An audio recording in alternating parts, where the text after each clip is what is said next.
सभी साथियों का स्वागत है। हमारे देशभक्त क्रांतिकारी हमें इनके जैसा बनना है में हम देशभक्तों के बारे में पढ़ रहे हैं। आज हम जिस देशभक्त के बारे में पढ़ने वाले हैं वो हैं शहीद सुखदेव। शहीद सुखदेव बचपन से देश की आज़ादी का सपना पाले एक वीर सपूत केवल 24 साल की उम्र में हंसते हंसते फांसी के फंदे पर झूल गया। जिस उम्र में युवा अपने कैरियर तक को लेकर पूरी तरह आश्वस्त नहीं होते, उस उम्र में अमर शहीद सुखदेव ने सभी मोह का त्याग करते हुए देश की आज़ादी के लिए अपनी जान कुर्बान कर दी। सुखदेव के मन में बचपन से ही ब्रिटिश हुकूमत के जुल्मों के खिलाफ क्रांतिकारी विचार उठने लगे थे। उनके दिमाग में बस एक ही विचार चलता था कि देश को अंग्रेजी दास्ता से मुक्त कराना है। 1919 में जब जलियांवाला बाग में अंधाधुंध गोलियां चलाकर अंग्रेज़ों ने भीषण नरसंहार किया था, तब सुखदेव की उम्र केवल 12 साल थी। इस घटना के बाद अंग्रेज़ों ने सभी प्रमुख इलाकों में मार्शल लॉ लगा दिया था। उस दौरान स्कूल कॉलेज विद्यार्थियों को अंग्रेज पुलिस अधिकारियों को सैल्यूट करने के लिए बाध्य किया जाता था। सुखदेव ने पुलिस अधिकारियों को सैल्यूट करने से मना कर दिया, जिसके बदले में उन्हें अंग्रेज अधिकारियों से बेंत भी खानी पड़ी। भारत में जब साइमन कमीशन लाया गया तो उसका भी सुखदेव ने जमकर विरोध किया। लाहौर नेशनल कॉलेज में पढ़ने के दौरान सुखदेव की मुलाकात भगत सिंह और राजगुरु से हुई और वे सभी अच्छे मित्र बन गए। सुखदेव महान स्वतंत्रता सेनानी लाला लाजपत राय से बहुत प्रभावित थे। पंजाब में लाठीचार्ज के दौरान लाला लाजपत राय के निधन से उनका मन बहुत आहत हुआ, जिसके बाद उन्होंने अपने मित्रों भगत सिंह और राजगुरु के साथ मिलकर लाला लाजपत राय की मौत का बदला लेने की ठानी। उन्होंने योजना बनाकर 1928 में अंग्रेजी हुकूमत के एक पुलिस अधिकारी सैंडर्स की मौत के घाट उतार दिया। इस घटना ने ब्रिटिश पुलिस के होश उड़ा दिए। अंग्रेज़ों के लाए गए दमनकारी कानून के विरोध की योजना भी सुखदेव ने बनाई। इंकलाब जिंदाबाद का नारा लगाते हुए 8 अप्रैल 1929 को सुखदेव ने अपने साथी भगत सिंह और बटुकेश्वर दत्त के साथ मिलकर दिल्ली सेंट्रल असेंबली में अंग्रेज़ों के दमनकारी कानून के खिलाफ पर्चे बांटे और बम फेंका। इसका उद्देश्य किसी को नुकसान पहुंचाना नहीं, बल्कि अंग्रेज़ों के कुशासन के खिलाफ आज़ादी का बिगुल बजाना था। वे इंकलाब जिंदाबाद के नारे लगाते रहे, पर वहां से भागे नहीं। सुखदेव को अपने साथियों के साथ गिरफ्तार कर लिया गया और उन्हें फांसी की सज़ा सुनाई गई। 23 मार्च 1931 को भारत के इस वीर ने अपने साथी भगत सिंह और राजगुरु के साथ हंसते हंसते फांसी के फंदे को गले लगा लिया। हमारे देशभक्त क्रांतिकारी हमें इनके जैसा बनना है। जय हिंद। शहीद राजगुरु। शहीद राजगुरु बचपन से ही राजगुरु के अंदर जंग आज़ादी में शामिल होने की ललक थी। वाराणसी में पढ़ाई के दौरान राजगुरु का संपर्क अनेक क्रांतिकारियों से हुआ। वे चंद्रशेखर आज़ाद से इतने अधिक प्रभावित हुए कि उनके क्रांतिकारी दल हिंदुस्तान सोशलिस्ट रिपब्लिकन आर्मी से जुड़ गए। उस वक्त उनकी उम्र केवल 16 साल थी। केवल 16 साल की उम्र। इतनी छोटी उम्र में वे अपने कैरियर के बारे में न सोचकर देश की आज़ादी के बारे में सोच रहे थे। राजगुरु का मकसद बन गया था ब्रिटिश अधिकारियों के मन में खौफ पैदा करना और देश की आज़ादी के लिए घूम घूम कर लोगों को जागरूक करना। उन्होंने भगत सिंह और सुखदेव के साथ मिलकर लाला लाजपत राय की मौत का बदला लेने की ठानी, जिनकी मौत साइमन कमीशन का विरोध करते वक्त हुई थी। अपने साथी भगत सिंह और सुखदेव के साथ मिलकर उन्होंने दिल्ली में सेंट्रल असेंबली में बम फेंककर बहरी अंग्रेजी सरकार के कानों को खोलने का काम किया। राजगुरु का खौफ ब्रिटिश प्रशासन पर इस कदर हावी हो गया था कि उन्हें पकड़ने के लिए पुलिस को विशेष अभियान चलाना पड़ा। पुलिस अधिकारी की हत्या के बाद राजगुरु कुछ समय नागपुर में रहे। वहीं से पुणे जाते वक्त पुलिस ने उन्हें गिरफ्तार कर लिया और केवल 22 साल की उम्र में भगत सिंह और सुखदेव के साथ फांसी की सज़ा सुना दी गई। मौत की सज़ा मिलने के बाद सुखदेव और भी खुश रहने लगे और कैदियों को हंसने हंसाने लगे थे। एक बार एक कैदी ने उनसे सीधे पूछ लिया, क्या आपको मौत से डर नहीं लगता? उनका जवाब था, मैंने तो किया, मुझे उस पर गर्व है। मैंने जो किया मुझे उस पर गर्व है और इस सच का एहसास मुझे मौत को चुनौती देने के बाद ही हुआ है। हमारी मौत सार्थक होगी और आने वाले क्रांतिकारियों के लिए पथ प्रदर्शक बनेगी। वे अपनी मौत से घबराए नहीं। उन्हें यह गर्व था कि पक्के इरादों की वजह से वे अपने देश के लिए कुछ कर पाएं। राजगुरु को देश के लिए अपना जीवन काम आने पर गर्व था और वे खुशी खुशी देश के लिए मर मिटे। हमारे देशभक्त क्रांतिकारी, हमें इनके जैसा बनना है। जय हिंद। बटुकेश्वर दत्त। बटुकेश्वर दत्त के अंदर बचपन से ही अपने राष्ट्र और संस्कृति के लिए प्रेम था। वे केवल 14 वर्ष के थे जब उन्होंने भारत के स्वतंत्रता संग्राम में हिस्सा लेने का निर्णय लिया था। 14 साल की छोटी उम्र से ही वे क्रांतिकारियों के संदेश वाहक के रूप में पर्चे बांटने का काम करते थे। स्वतंत्रता संग्राम में एक घटना घटी थी जो क्रांतिकारियों की वीरता का उदाहरण बनी। वह घटना थी दिल्ली की नेशनल असेंबली में भगत सिंह का बम फेंकना। बम फेंकते वक्त भगत सिंह ने कहा था, अगर बैरों को सुनाना हो तो आवाज़ जोरदार करनी होगी। इस घटना में बटुकेश्वर दत्त भी भगत सिंह और सुखदेव के साथ थे। इन तीनों को पुलिस ने गिरफ्तार कर लिया। भगत सिंह और सुखदेव पर कई केस थे, इसलिए उन्हें तो फांसी की सज़ा सुना दी गई। इधर ब्रिटिश सरकार ने बटुकेश्वर दत्त को उम्र कैद की सज़ा सुना दी और अंडमान निकोबार की जेल में भेज दिया, जिसे काला पानी की सज़ा भी कहा जाता है। काला पानी की सज़ा के दौरान बटुकेश्वर दत्त पर अंग्रेज़ों ने बहुत अत्याचार किए, जिससे वे मरते मरते बचे। जेल में जब उन्हें पता चला कि उनके साथी भगत सिंह और सुखदेव और राजगुरु को फांसी की सज़ा सुनाई गई है, तो वे काफ़ी निराश हुए। उन्हें दुख इस बात का नहीं था कि उनके तीनों साथी अपनी आखिरी सांसें गिन रहे हैं, बल्कि दुख तो इस बात का था कि उन्हें भी फांसी क्यों नहीं दी गई। हमारे देशभक्त क्रांतिकारी, हमें इनके जैसा बनना है। जय हिंद। उधम सिंह। उधम सिंह पंजाब की अमृतसर के जलियांवाला बाग में हुए नरसंहार से पूरे भारत में गुस्से की लहर फैल गई थी। इस घटना से हजारों लोग प्रभावित हुए थे, पर इस घटना से एक बच्चा इतना ज़्यादा गुस्से में था कि उसने जनरल डायर को जान से मारना अपने जीवन का उद्देश्य बना लिया था। यह बच्चा था सरदार उधम सिंह, जिसने अपनी आँखों से डायर की करतूत देखी थी। वह गवाह था उन हजारों भारतीयों की हत्या का जो जनरल डायर के क्रूर आदेश के कारण घेर कर मार दिए गए थे। उस दिन उधम सिंह ने जलियांवाला बाग की मिट्टी हाथ में लेकर प्रतिज्ञा की थी कि जनरल डायर और तत्कालीन पंजाब के governor Michael Francis O Dyer को सबक ज़रूर सिखाएंगे। इसके लिए वह छोटी सी उम्र में ही क्रांतिकारियों के साथ शामिल हो गए।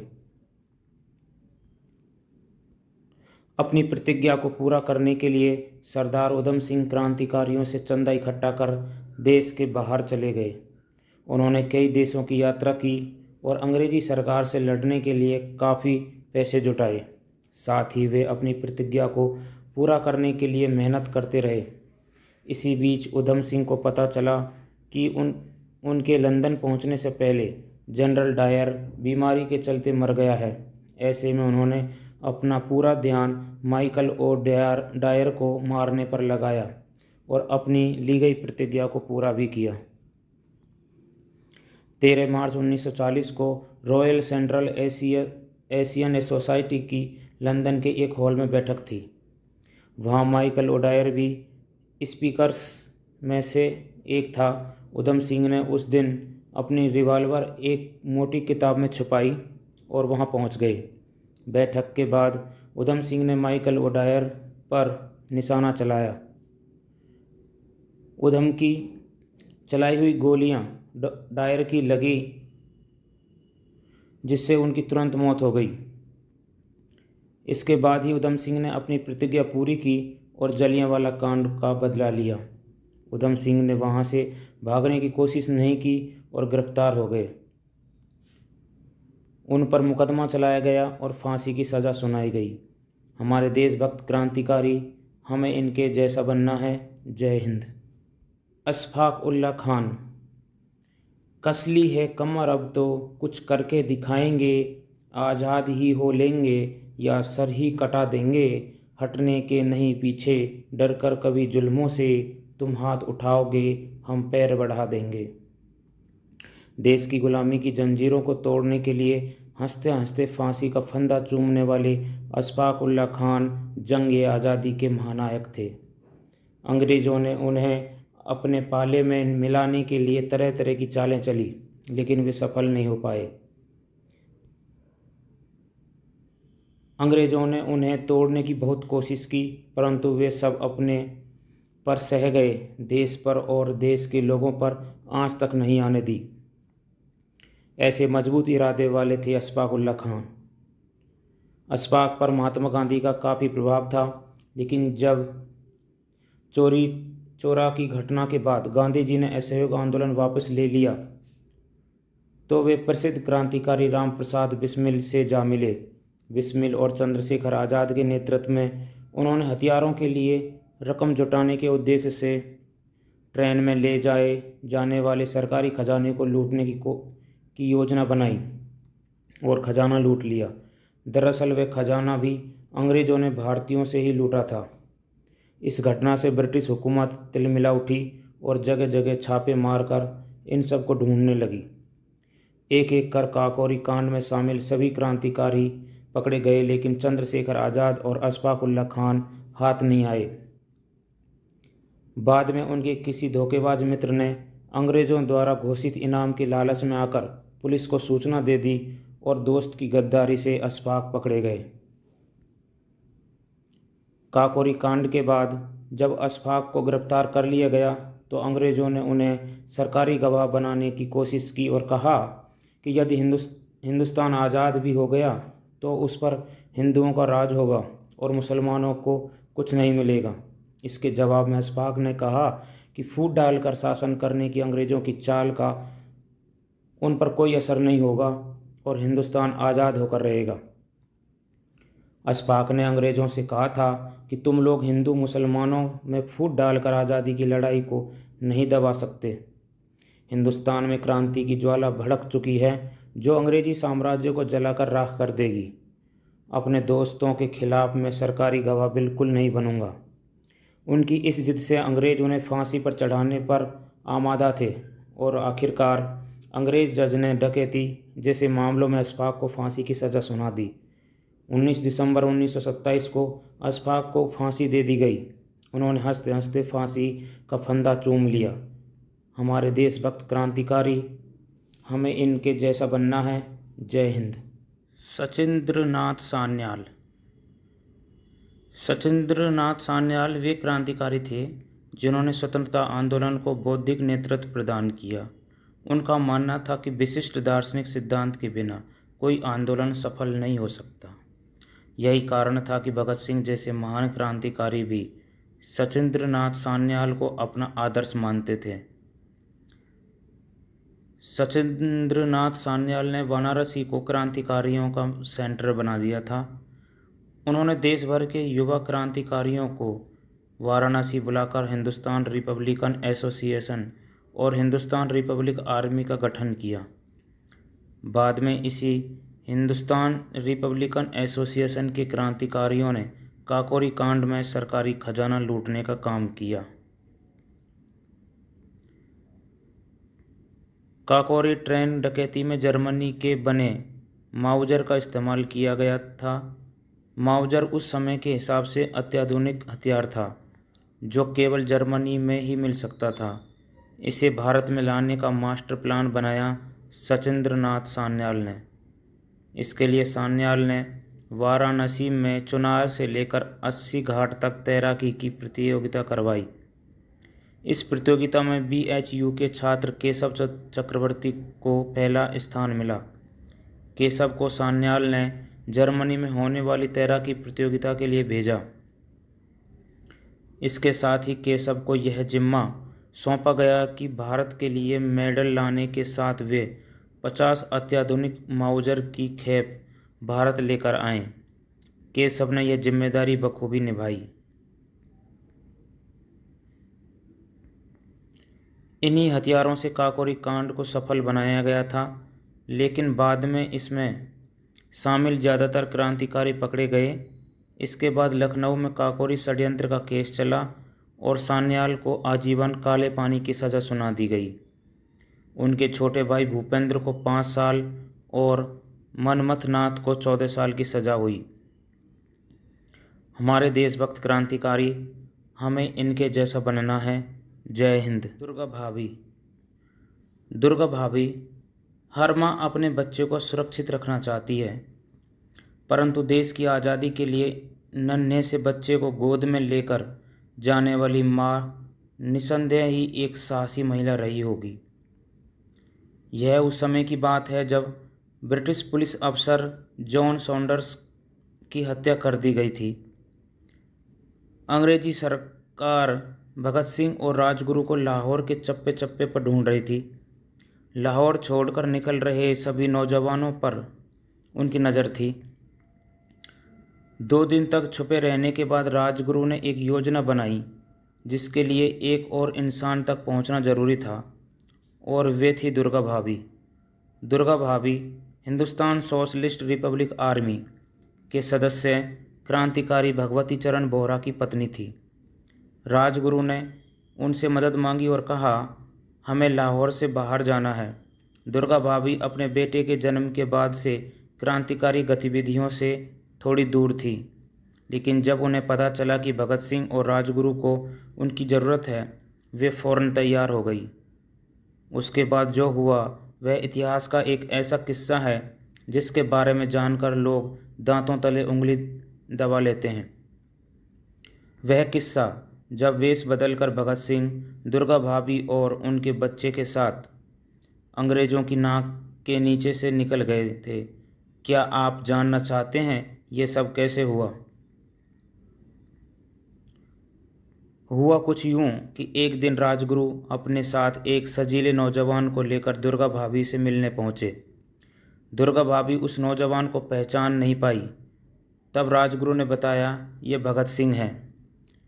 अंग्रेज़ों से अपनी पहचान छुपाने के लिए भगत सिंह ने अपनी दाढ़ी हटा दी थी और सिर पर पग की जगह अंग्रेजी हैट पहन रखा था।